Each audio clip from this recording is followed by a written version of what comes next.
আজকে 17ই সেপ্টেম্বর। আজকে হচ্ছিল বিশ্বকর্মা পুজো। আজকের দিনটা সকালবেলাটা শুরু হচ্ছে, আমাদের একজন প্রতিবেশী আছেন, তার বাড়িতে বিশ্বকর্মা পুজো হয়। সেই বিশ্বকর্মা পুজোর প্রসাদ দিয়ে গেছে। এখানে আছে কুচো ফল, আর এখানে আছে হচ্ছিল লাড্ডু। বিশ্বকর্মার পুজোর প্রসাদ দিয়ে আজকের দিনটা শুরু হচ্ছে। আজকে যদিও উঠতেও একটু দেরি হয়ে গেছে, তাই উঠেই দেখছি নিচ থেকে প্রসাদ এসেছে। তার আগে আমার ঘরের ঠাকুরকেও পুজো দেওয়া হয়ে গেছে। এখানে এখন পেঁয়াজটা ফ্রাই করে দিচ্ছি, হয়ে গেছে ফ্রাই। আর পেঁয়াজ ভাজাটা নামিয়ে নেব। আর এইখানে একটুখানি মুগ ডাল ভিজিয়ে রেখেছি, মাছের মাথা দিয়ে মুগ ডাল করব। কড়াইতে আমি একে একে করে মাছের মাথাগুলো দিয়ে দেবো। আজকে বিশ্বকর্মা পুজো, তাই ইচ্ছে আছে একটু বেলার দিক করে বেরোনো, এখানে সামনাসামনি কিছু ঠাকুর দেখানো। তো এখন প্রথমে মাছের মাথাগুলোকে ভালো করে ভেজে নেব।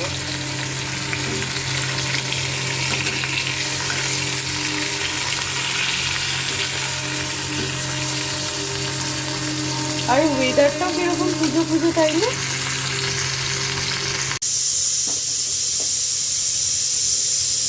এখানে ভাত বসিয়ে দিয়েছি, আর এখানে এখন ভাত হচ্ছে, হয়েই গেছে। এবার নামিয়ে নেব ভাতটা।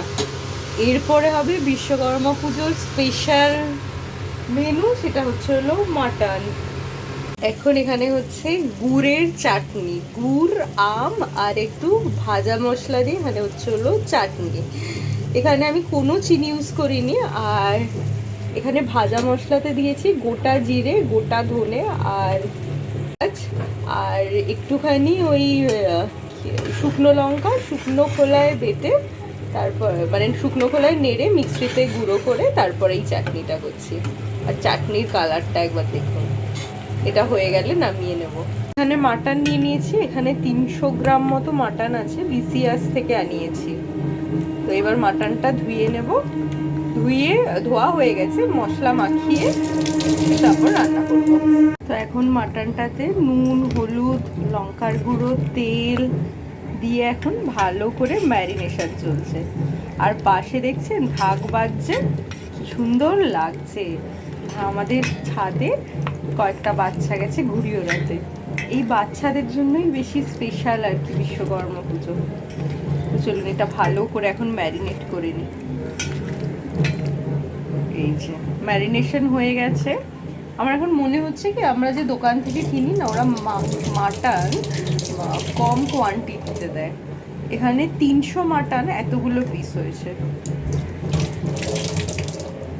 কি না, চাটনিটাও হয়ে এসেছে। আর একটু মাখা মাখা হলেই আমি নামিয়ে নেব। আমগুলো অতটা টক নয়, তাই জন্য আমি এতে আবার একটু ওই আমচুর অ্যাড করলাম। এটা হয়ে গেলে নামিয়ে নেব। এই যে এখানে এখন হলো মাটন, লাল লাল ঝাল ঝাল মাটন কষা হচ্ছে। এটাই আজকে, এটা হয়ে গেল, আর কিছু রান্না বাকি থাকবে না। এটা এখানে কষতে থাকো, আজকেরটা কড়াইতেই করব। চলো, আমার পরের যে গাড়ির পুজো দিয়েছিল সেখানকার প্রসাদ, মানে ঠাকুর মশাইকে পুজো দিয়েছিল, তো যেখানে পুজো দিয়েছিল সেখানে কিছুটা দিয়ে আবার বাড়ির জন্য এটা নিয়ে এসছে। এটা রেখে দিচ্ছি, আবার শ্বশুর বাড়িতেও দিতে হবে যেহেতু পাশে থাকে। তো চলুন এই প্রসাদটা রেখে দিই। এখান থেকে এই প্রসাদটা দিয়েছে। এখন ঘড়িতে প্রায় বিকেল 5টা মতো বাজে। দুপুরবেলাতে লাঞ্চ করে উঠে একটুখানি ঘুমিয়ে পড়েছিলাম। তারপর হঠাৎ করে দেখি কারেন্ট চলে গেছে, তাই ছাদে এলাম। ছাদে আজকে প্রচণ্ড হাওয়া, আর ওই দেখুন বাচ্চাগুলো কি সুন্দর ঘুড়ি ওড়াচ্ছে। আজকে আকাশে কত যে রং বেরঙের ঘুড়ি উড়ছে, সে আর কি বলবো। ছিল বিশ্বকর্মা পুজো, আর এখন বাজে ঘড়িতে 7টা মতো। এখন আমরা একটু বেরোবো, আর বেরোনোর সময় আমাদের সামনে কিছু একটা দুটো ঠাকুর হয়েছে, সেগুলো আপনাদের সাথে দেখাবো। আর বিশ্বকর্মা পুজোর জন্য সবাইকে শুভেচ্ছা। বিশ্বকর্মা পুজো আসা মানেই তো পুজোর আর কয়েকটা দিন হাতে গোনা আর কি। তো চলুন এখন বেরোবো, বেরিয়ে গিয়ে ঠাকুর দেখানো হচ্ছে, ঠিক আছে? এই পুজো কেমন হলো তোমার? 4 ঘন্টা কেন? হ্যাঁ, এই বিশ্বকর্মা পুজোর সময় পুরুত পাওয়াটা একটা বড় ঝামেলার ব্যাপার। তোমার গাড়ি নিচে খোলা আছে? তাহলে আমি যখন যাবো একটু ভিডিও করব তোমার গাড়ি। এখন ঘড়িতে 7টা মতো বাজে। এখন বেরিয়েছি, কিছু কেনাকাটা আছে। আজকে যেহেতু পুজো ছিল, তাই জন্য বাড়ির সামনেই একটা বিশ্বকর্মা পুজো হয়েছে। এখন যাব মিষ্টির দোকানে। মিষ্টির দোকানে গিয়ে একটা করে সিঙ্গারা আর ছানার জিলিপি পার্সেল করে নিচ্ছি। এরকম করে 4টে প্যাকেট করে নিচ্ছি। ওই একটা ভাসুরদের বাড়িতে দেবো, একটা শাশুড়ির বাড়িতে দেবো, একটা শ্বশুরের জন্য, এরমভাবে 4টে প্যাকেট করে নিয়েছি। বেরিয়ে এখন কচুরির দোকানে যাওয়ার আগে সামনে দেখছি আর একটা খুব সুন্দর বিশ্বকর্মা পুজো হচ্ছে।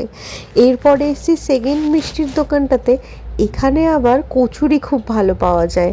মিষ্টিগুলো দেখতে ভালো হলেও খেতে খুব একটা ভালো হয় না, তাই মিষ্টি আর এখান থেকে নিলাম না। মিষ্টি দিতে শ্বশুরবাড়িতে এসে দেখি এখানে আমার ভাসুর মানে দাদা ভাইয়ের প্রচণ্ড শরীর খারাপ হয়েছে, আর শাশুড়ি মা তারই সেবা শুশ্রূষা করছে। তাই তার একটা ছোট্ট ক্লিপ আমি এখানে শেয়ার করলাম। তো সবাই প্রে করবেন যেন দাদা ভাই খুব তাড়াতাড়ি সুস্থ হয়ে উঠতে পারে। আর ভিডিওটা যদি ভালো লেগে থাকে তাহলে সবাইকে একটা লাইক, শেয়ার অ্যান্ড সাবস্ক্রাইব করে আমাদের চ্যানেলের পাশে থাকবেন।